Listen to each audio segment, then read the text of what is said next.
మేఘాల మీద యేసు వచ్చుచున్నాడు, పరిశుద్ధులందరినీ తీసుకుపోతాడు. లోకమంతా శ్రమకాలం, లోకమంతా శ్రమకాలం, విడువబడుట బహుఘోరం, విడువబడుట బహుఘోరం. యేసు రాజుగా వచ్చుచున్నాడు, భూలోకమంతా తెలుసుకుంటారు.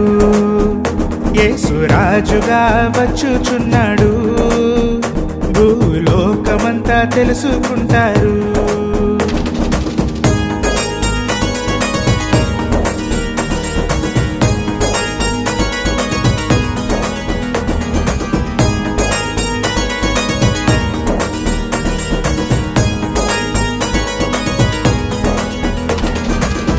ఏడేండ్లు పరిశుద్ధులు